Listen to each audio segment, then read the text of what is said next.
और वही लोकसभा अध्यक्ष आपको बता दें, स्पीकर ओम बिरला यहां पर कोटे के दौरे पर हैं 10 दिन के। वहां पर क्या कुछ कह रहे हैं और कर रहे हैं, आइए देखिए।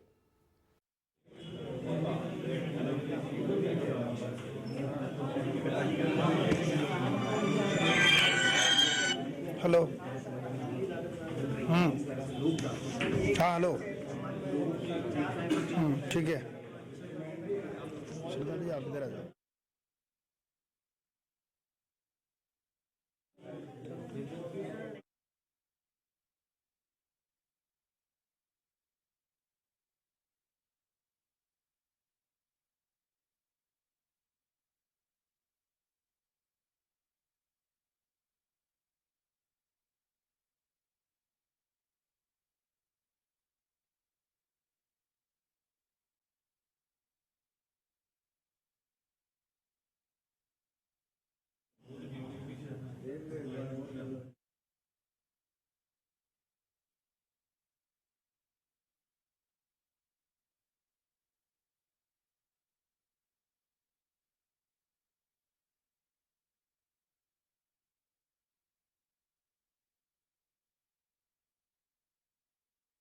से लाइव हमारे सहयोगी भी जुड़ गए हैं। यहाँ पर क्या कुछ फिलहाल लोकसभा अध्यक्ष वहां पर पहुंचे हैं, क्या कुछ कर रहे हैं? क्योंकि आपके पीछे हम देख सकते हैं लोगों की भीड़ भी वहां पर एकजुट है, तमाम लोग वहां पर मौजूद है। तो फिलहाल क्या कुछ कार्यों में लगे हुए हैं सर?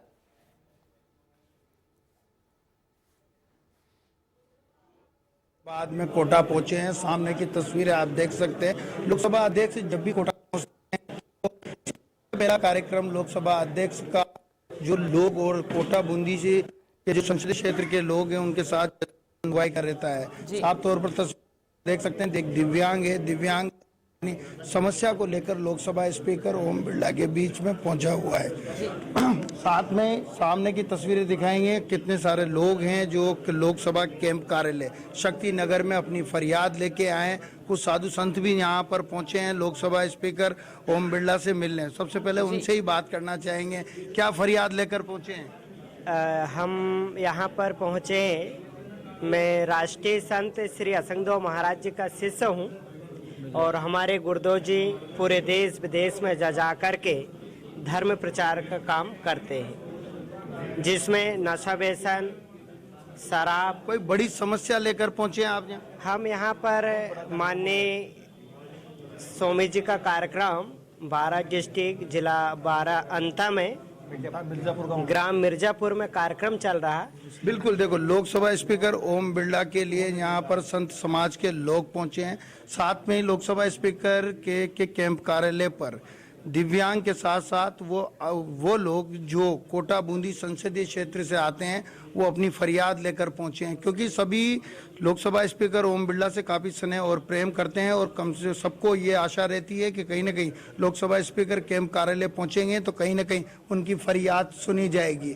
और इसी फरियाद को लेकर यहाँ पर लोकसभा स्पीकर कैंप कार्यालय में लोगों का जमावड़ा हमेशा बना रहता है, क्योंकि लोकसभा स्पीकर ओम बिरला जब भी कोटा पहुँचते हैं तो सबसे पहले वो अपने संसदीय क्षेत्र के लोगों के साथ जो उनका अटूट प्रेम और विश्वास है उसके लिए यहाँ पर लोगों से बातचीत करते हैं और लोगों के साथ जन सुनवाई भी करते हैं।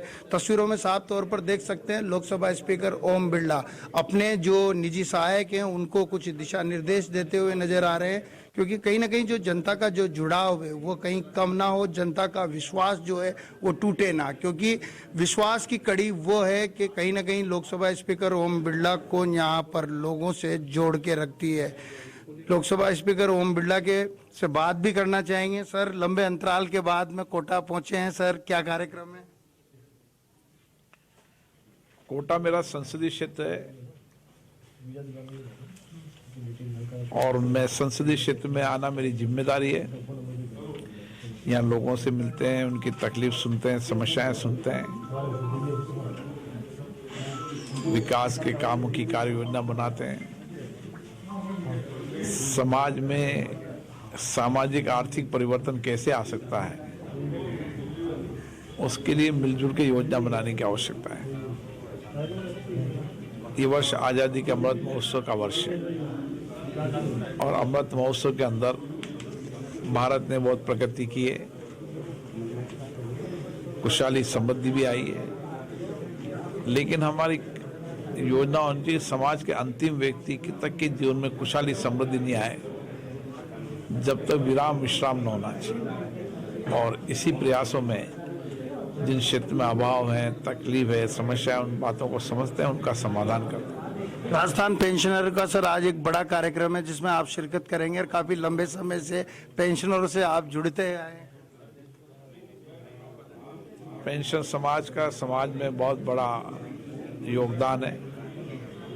उन्होंने अपनी सरकारी सेवाओं के अंदर सामाजिक जीवन में परिवर्तन लाने के लिए एक लंबे समय तक सरकार में सेवाएं दी, अलग अलग क्षेत्रों में सेवाएं दी और कई बार उस कठिन परिस्थितियों में सेवाएं दी जब संसाधन कम थे, आवागमन के साधनों का अभाव होता था।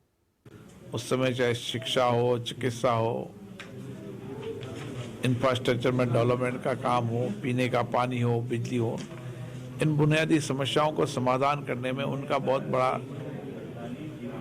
लाभ जनता को मिला है।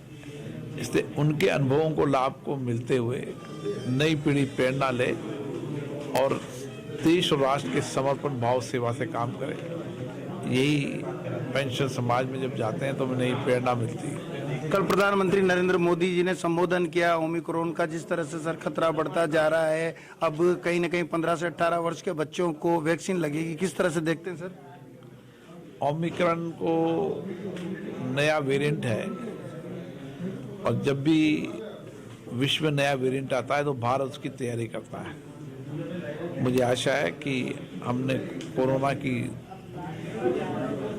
प्रथम और सेकंड लहर में काफ़ी हद तक कोरोना को नियंत्रण किया है। ये बात सही है कि जो सेकंड लहर थी वो बहुत भयावह थी, हमारे कई लोग बीच हमारे साथ नहीं रहे, लेकिन अब हमने संसाधन बढ़ाए हैं।